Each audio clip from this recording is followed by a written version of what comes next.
तो कैसन बानी? ठीक बानो। चलिए शुरू करते हैं, जैसे भी हैं ठीक है, ठीक नहीं है तो ठीक हो जाइए। तो हम लोग शुरू करने वाले हैं अंडरस्टैंडिंग इंडिया का पार्ट 9, ठीक है। और इसमें आज 25 क्वेश्चन ही करेंगे, ज़्यादा क्वेश्चन नहीं है। चलिए शुरू करते हैं विदाउट वेस्ट आवर टाइम। तो सबसे पहला टॉपिक है हमारा role and obligation of teachers in national development, ठीक है। यानी कि शिक्षक की राष्ट्र विकास में क्या भूमिका है, ठीक है, क्या योगदान दे रहे हैं शिक्षक नेशनल के डेवलपमेंट में, ये बताना है। और उनका क्या ड्यूटी है, क्या दायित्व बनता है, वो जानेंगे, ठीक है। और इसके अलावा भी और एक टॉपिक है, पढ़ते पढ़ते पता चलेगा। तो क्वेश्चन नंबर 1 कि teacher is considered as the, शिक्षक को किस रूप में माना जाता है? तो सिंपल सा है, ऑप्शन ए है नेशनल बिल्डर यानी कि राष्ट्र निर्माता, ऑप्शन बी है बिजनेसमैन, ऑप्शन सी है राजनेता और ऑप्शन डी है प्रशासक। तो शिक्षक को राष्ट्र का निर्माता माना जाता है, ठीक है। बोला जाता है कि जब एक शिक्षक बनता है तो वह कई तरह से परखा जाना चाहिए, क्योंकि वह जैसा है समाज को वैसा बना देगा, ठीक है।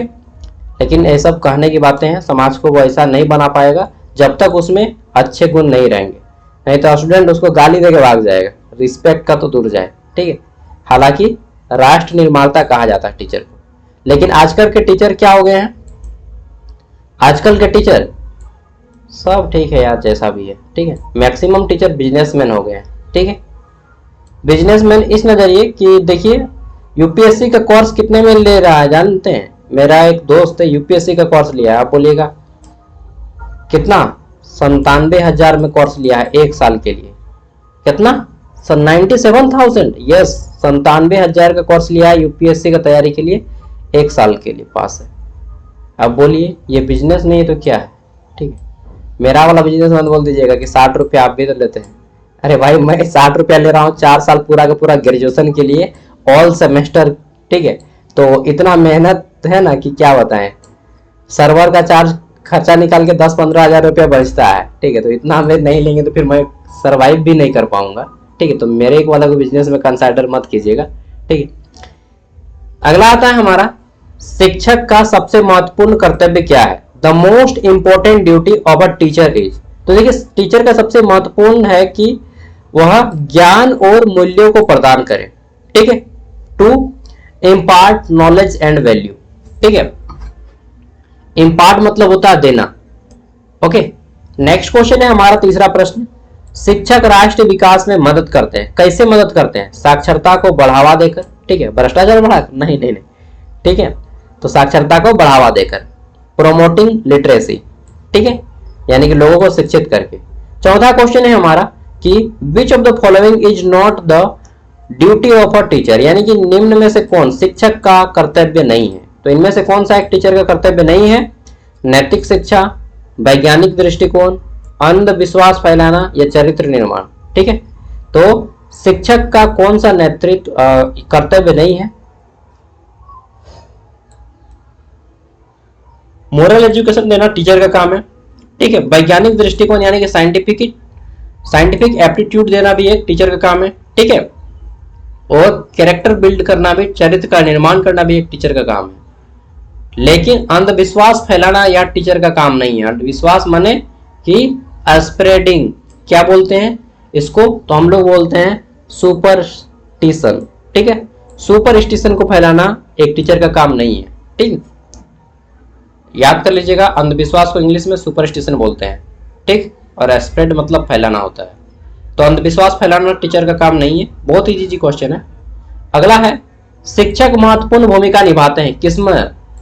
Teacher play an important role. तो शिक्षक जो है राष्ट्र की आर्थिक वृद्धि में नहीं, इकोनॉमिक ग्रोथ में नहीं फैलाता है, संस्कृति को नष्ट करने में नहीं, असमानता फैलाने में नहीं, चुनाव का प्रचार करने में। अरे भाई राष्ट्र की आर्थिक वृद्धि में, ये राष्ट्र मतलब ये ऑप्शन होना चाहिए, राष्ट्र की आर्थिक वृद्धि में नहीं, राष्ट्र की संपूर्ण ओवरऑल डेवलपमेंट में टीचर की भूमिका होती है, ठीक है। आर्थिक केवल लिखा है, गलत है। मतलब चारों ऑप्शन पढ़िएगा तो सबसे ज्यादा तो सही यही लगेगा, लेकिन पूरी तरह से सही यह भी नहीं है, क्योंकि टीचर जो है ओवरऑल डेवलपमेंट का काम करता है, ठीक है। इकोनॉमिक ग्रोथ नहीं होगा क्योंकि टीचर आपका सोशल ग्रोथ भी देता है बच्चों को, ठीक है, सामाजिक रूप में भी वह विकसित करता है। चलिए अगला हमारा राष्ट्रीय एकता के लिए शिक्षक को छात्रों में कौन सा गुण विकसित करना चाहिए? विच quality must a teacher developed among a student for national unity. यानी कि राष्ट्र की एकता के लिए, हम भारत को एक बनाना चाहते हैं, इसके लिए बच्चों को क्या गुण देंगे हम? सहिष्णुता का, टॉलरेंस जिसको इंग्लिश में बोला जाता है, टॉलरेंस, सहिष्णुता। यानी कि सब हम एक समान दोस्त भाई बंधु मिलकर रहें, ठीक है। हेटर्ड का भाव नहीं रखना है हमें, डिवीजन का भी भाव नहीं रखना है, ना करप्शन का भाव रखना है। लेकिन आजकल तो सबसे ज्यादा यही चल रहा है, करप्शन, ठीक है। चलिए, लेकिन हमारा राइट आंसर हो जाएगा टॉलरेंस, सहिष्णुता। 7 नंबर है हमारा, एक शिक्षक क्या होते हैं? शिक्षक एक, टीचर इज अ, क्या है? तो टीचर जो है सामाजिक रूप से व्यक्ति को डेवलप करता है, यानी कि यह एक सोशल इंजीनियर है, ठीक है। सामाजिक रूप से व्यक्ति को बनाता है, इसलिए इसको इंजीनियर कहा जाता है, सोशल इंजीनियर, सामाजिक इंजीनियर। अगला है लोकतंत्र में शिक्षक की भूमिका है। क्या भूमिका है? एक टीचर जो है, लोकतंत्र मतलब वही राजनीति, तो राजनीति में टीचर की क्या भूमिका है? तो देखिए, जिम्मेदार नागरिक तैयार करना, यह एक शिक्षक की भूमिका है कि भाई कल दिन तुम एमएलए बनो, एमपी बनो, मुखिया बनो, जो भी बनिएगा आप लोग, ठीक है, भ्रष्टाचार नहीं कीजिएगा, ईमानदारी से काम कीजिएगा, कम पैसा कमाइएगा, खुशी से रहिएगा, लोगों का दो गाली सुन के नहीं रहिएगा, ठीक है दोस्त। इन फ्यूचर आप लोग भी जब बुढ़ा जाएंगे, चाहे जब 25 के प्लस के हो जाएंगे, तो कोई एमएलए बनने खोजेगा, कोई एमपी बनने खोजेगा, कोई मुखिया सरपंच में खड़ा होंगे, कोई वार्ड में खड़ा होंगे, ठीक है, कोई जिला परिषद में खड़ा होंगे जी, आप लोग में से भी कोई, ठीक है, मैं भी होऊंगा, टेंशन मत लीजिए। फिर हम लोग झारखंड को रूल करेंगे बहुत अच्छे से, ठीक है। झारखंड का एजुकेशन सिस्टम चेंज कर देंगे, हिंदी मीडियम से इंग्लिश मीडियम कर देंगे गवर्नमेंट स्कूल को, ठीक है। हम ऐसा सोचे हैं। चलिए, तो लोकतंत्र में शिक्षक की क्या भूमिका होती है? तो लोकतंत्र में शिक्षक जिम्मेदार नागरिक तैयार करता है, ठीक है, टू प्रिपेयर रेस्पॉन्सिबल सिटीजन। आगे देख लेते हैं, 9 नंबर क्वेश्चन है, शिक्षक राष्ट्रीय विकास को प्रोत्साहित करते हैं, ठीक है, कैसे? वैज्ञानिक अनुसंधान द्वारा, सांस्कृतिक मूल्यों द्वारा, दोनों होगा, उपरोक्त सभी हो जाएगा, क्योंकि सभी गुण देता है टीचर जो है, education for all of the above right answer हो जाएगा। और मैंने बताया है, अगर कभी आपको किसी प्रश्न का उत्तर ना मिले और अगर ये ऑप्शन मिल जाता है ऑल ऑफ दिस, इनमें से सभी, तो आपको ये वाला आंसर टिक लगाना है, उपरोक्त सभी, ठीक है। अगला आता है कि राष्ट्र के प्रति शिक्षक का दायित्व है, टीचर ऑब्लिगेशन टुवार्ड नेशन। तो राष्ट्र के प्रति शिक्षक का एक दायित्व क्या बनता है? लोकतंत्र को मजबूत करना,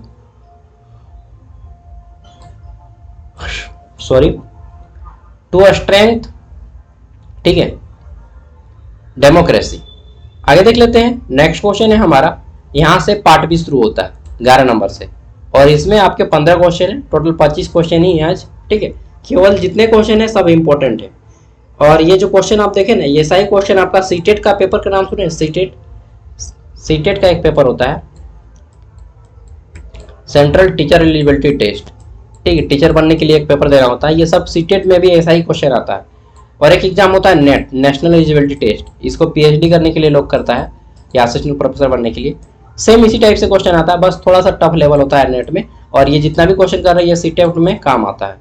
सीटेट एक होता है झारखंड टेट, ठीक, झारखंड राज्य में जितना भी आदमी टीचर बनेगा, सरकारी मास्टर झारखंड के लिए, उसको जेटेट क्वालिफाई करना होता है, झारखंड टीचर एलिजिबिलिटी टेस्ट, ठीक है। ये सब टीचर बनने के लिए एग्जाम होता है। अच्छा, मैंने टीचर के बारे में बताया था ना आपको कि पीजीटी टीचर कौन होता है, टीजीटी कौन होता है, पीआरटी कौन होता है। हाँ, जो लोग नहीं देखे हैं उनको थोड़ा सा बता देंगे लास्ट में। एजुकेशन पॉलिसी 1986, ठीक है, राष्ट्रीय शिक्षा का जो नियमावली बना था 2020 से पहले, वह 1986 का चलता था, जिसके तहत ग्रेजुएशन भी 3 साल का था। अब क्या आ गया है? एनईपी 2020, नेशनल एजुकेशन पॉलिसी 2020, ठीक है। नई शिक्षा नीति 2020 के बारे में जानना है और पुरानी शिक्षा नीति 1986 के बारे में भी थोड़ा सा जानना है, ठीक है। चलिए, तो इससे पहले शायद आपको मालूम नहीं होगा कि पुरानी एजुकेशन पॉलिसी कब से रूल होते थे, ठीक है। तो अभी तक जो चलता था 1986 वाला चलता था, लेकिन अब चल रहा है 2020 वाला। राष्ट्रीय शिक्षा नीति 1986 किसके कार्यकाल में लाई गई थी? तो उस टाइम पे दोस्तों हमारे प्रधानमंत्री थे राजीव गांधी, ठीक है, भारत के youngest prime minister of India. Bharat के सबसे युवा जवान व्यक्ति राजीव गांधी थे। ठीक है, राजीव गांधी को बम से उड़ा दिया गया था। ठीक है, चलिए, और इन्होंने ही 21 वर्ष था, क्या था, वोट देने का उम्र पहले, फिर बाद में घटा के 18 वर्ष कर दिया। किन्होंने? राजीव गांधी ने। ठीक है, कि नहीं भाई 21 साल बहुत ज़्यादा है, 18 साल कर दीजिए। व्यक्ति 18 साल में शिक्षित हो जाता है। बिल्कुल, आप 12th पास हो जाते हैं, दैट मीन्स आप कैपेबल हो जाते हैं कि क्या सही है क्या गलत है। ठीक है, और आपको डिसीजन लेने की क्षमता आ जाती है 18 साल के बाद। ठीक है, तो मुझे लगता है सही किया राजीव गांधी ने। ठीक है, अगला है नई शिक्षा नीति 2020 को कब स्वीकृत किया गया? तो एनईपी 2020 को 2020 में स्वीकृति दिया गया, जुलाई 2020 में। ठीक, जुलाई 2020 में। आगे देख लेते हैं, अगला आता है एनपीई। ठीक, नेशनल एजुकेशन पॉलिसी होगा। 1986 का मुख्य फोकस क्या था? एनईपी नेशनल एजुकेशन पॉलिसी या नेशनल पॉलिसी ऑफ एजुकेशन 1986 वाला जो चलता था, उसका मुख्य फोकस क्या था? तो उनका मुख्य फोकस क्या था कि शिक्षा का व्यवसायीकरण, यानी कि वोकेशनल एजुकेशन को लाना। ठीक है, जिसमें वोकेशनल कोर्स होता है। वोकेशनल कोर्स मतलब व्यावसायिक अध्ययन, जिसमें बिजनेस के बारे में पढ़ाया जाता है। जैसे आपने नाम सुना होगा BCA, बहुत से लोग नहीं समझते हैं वोकेशनल कोर्स क्या होता है। वोकेशनल कोर्स जिसमें व्यावसायिक अध्ययन होता है, जो थोड़ा सा हट के होता है। BCA bachelor in computer application, 12th के बाद साइंस का कैंडिडेट BCA कर सकता है। एक होता है BBA bachelor in business administration. ठीक है, ये 12th के बाद कॉमर्स का स्टूडेंट BBA कर सकता है। ठीक है, साइंस का भी कर सकता है, bachelor in business administration, BBA, BCA। ठीक है, ऐसे कुछ कोर्सेस होते हैं जिसको हम लोग वोकेशनल कोर्स कहते हैं।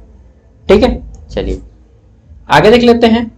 नेक्स्ट आता है अगला हमारा यहाँ पे एनईपी नेशनल एजुकेशन पॉलिसी 2020 ने 10+2 प्रणाली को किस में बदल दिया? तो पहले जो है आप 12th करते थे, 12वीं पास, +2 हाई स्कूल। अब जो है बदल दिया गया है 5 क्लास। ठीक, प्राइमरी, फिर 3 क्लास पढ़िए तो आपका आ जाएगा मिडिल स्कूल, 5 3 8 क्लास। अब जो है मैट्रिक 11 क्लास में दीजिएगा, 5 3 8 और कितना हो गया 8 3 11। ठीक है, 11 क्लास में आप मैट्रिक दीजिएगा और फिर 4 साल का ग्रेजुएशन रहेगा। अब बोलिए ये तो समझ में नहीं आया है। हाँ, इनका तो वही रूल बनाया गया है कि 5 क्लास पहले पढ़िए, फिर आप मिडिल स्कूल में जाएंगे। ठीक, मिडिल स्कूल में उसके बाद 3 साल बाद 3 साल मिडिल स्कूल में पढ़िएगा 8 तक, फिर आप हाई स्कूल में जाइएगा। हाई स्कूल में आप 3 साल पढ़िएगा, पहले 9 10 होता था हाई स्कूल, अब आपका 3 साल का हो गया हाई स्कूल। ठीक है, और उसके बाद आप कॉलेज में जाइएगा ग्रेजुएशन में 4 साल का। ठीक है, अभी ये रूल पूरी तरह से फॉलो नहीं हुआ है, धीरे धीरे इंप्लीमेंट किया जा रहा है। ठीक है, तो टाइम लगेगा इसको इंप्लीमेंट करने में। चलिए आगे देख लेते हैं, अगला है एनईपी 2020 में प्रारंभिक शिक्षा में किस भाषा को माध्यम के रूप में अनुशंसित किया गया है? तो देखिए, जो प्रारंभिक शिक्षा है, which language is recommended as medium of instruction in early education in NEP 2020? तो देखिए, अर्ली एनईपी मतलब यहाँ पे देखिए ये वाला जो है ना 5 क्लास तक, 1 से 5 क्लास तक क्षेत्रीय भाषा, आपका जो क्षेत्रीय भाषा है उसको लाया जाए। ठीक है, मातृभाषा जिसको बोलते हैं मदर टंग।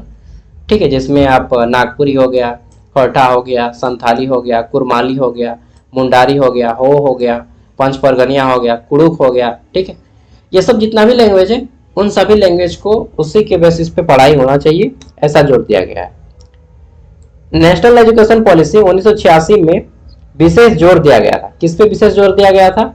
तो व्यावसायिक शिक्षा पर, इसके अलावा आपका महिला की शिक्षा पर, इसके अलावा प्राथमिक शिक्षा पे। 3 को फोकस किया गया था, वुमेन एजुकेशन, ठीक, और महिलाओं की शिक्षा पर, प्राथमिक एजुकेशन पे और व्यावसायिक एजुकेशन पे।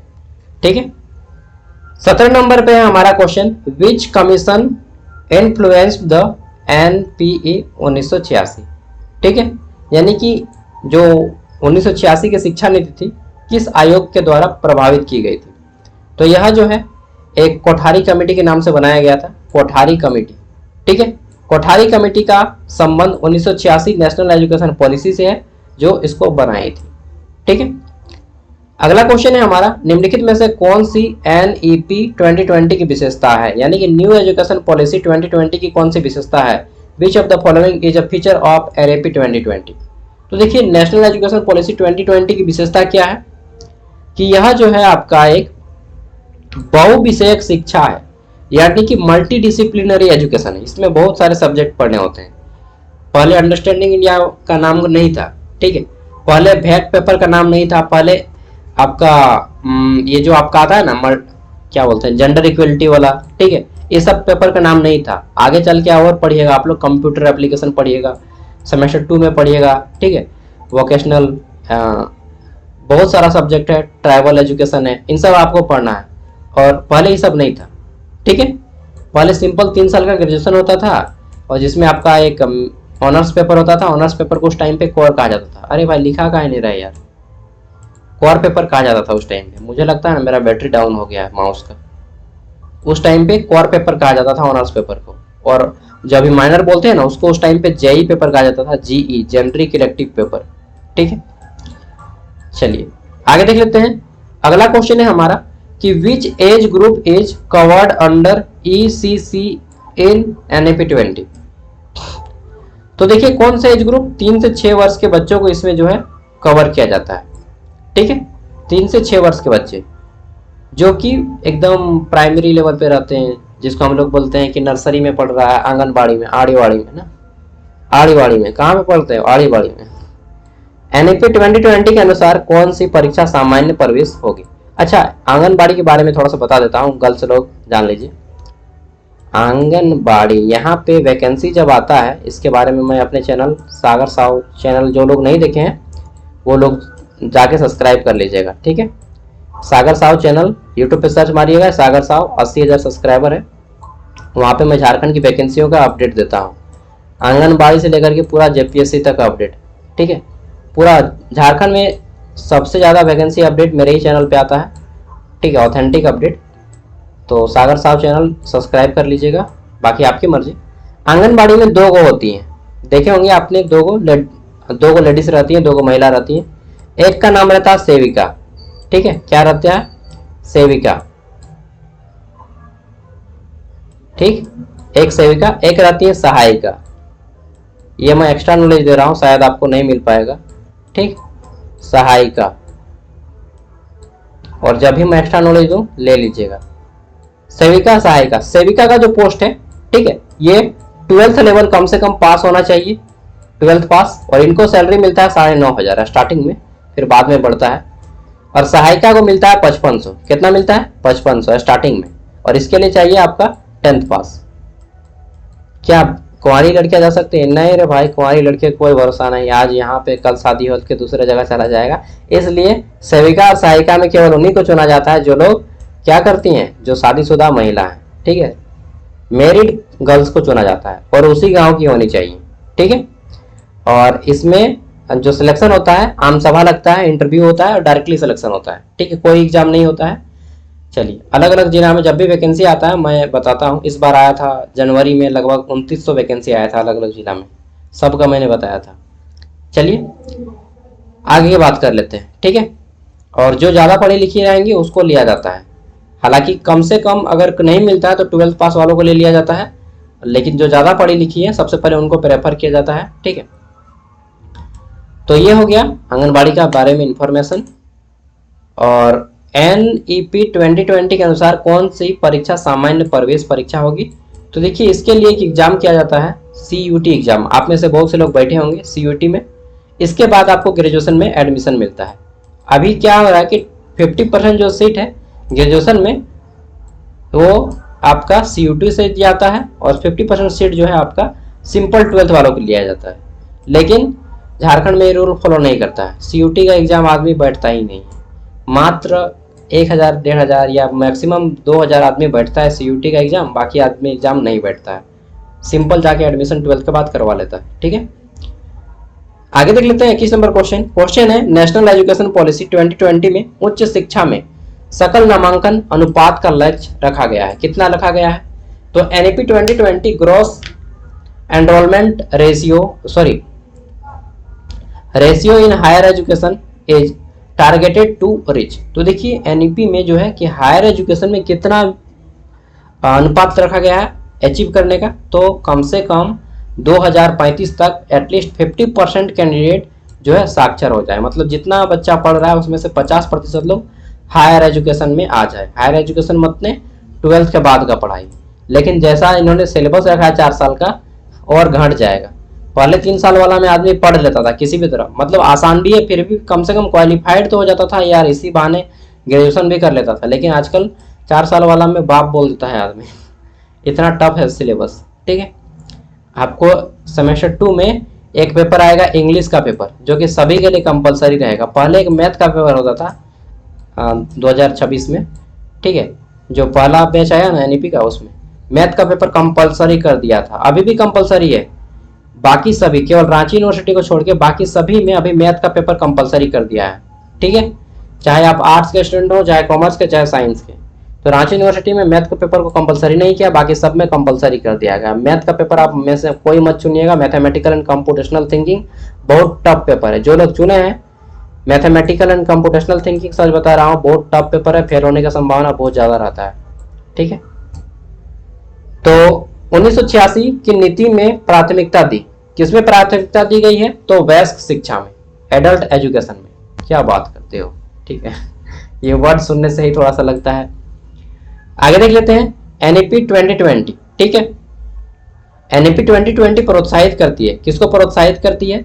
तो यह जो है कौशल विकास और व्यावसायिक शिक्षा को प्रशिक्षण में प्रोत्साहित करती है। ठीक है, skill development and vocational training पे यह जो है ज्यादा फोकस करती है। तो ऑप्शन है इसका राइट आंसर हो जाएगा। 24 नंबर है एनईपी 2020 किस निकाय द्वारा बनाई गई है? तो यह जो है शिक्षा मंत्रालय, एजुकेशन मिनिस्ट्री ऑफ एजुकेशन के द्वारा डेवलप्ड किया गया है। अंतिम क्वेश्चन है आज का, एनईपी इसको पढ़िएगा, नेशनल एजुकेशन पॉलिसी, थोड़ा सा इधर उधर हो जाता है। एनईपी 1986 के बारे में निम्नलिखित में से कौन सा कथन सही है? तो देखिए एनईपी 2020 में क्या किया गया कि इसमें जो है समान शिक्षा के अवसर पर जोर दिया गया, खास तौर पे थोड़ा सा महिलाओं को ज्यादा फोकस किया गया और बच्चों को ज्यादा फोकस किया गया।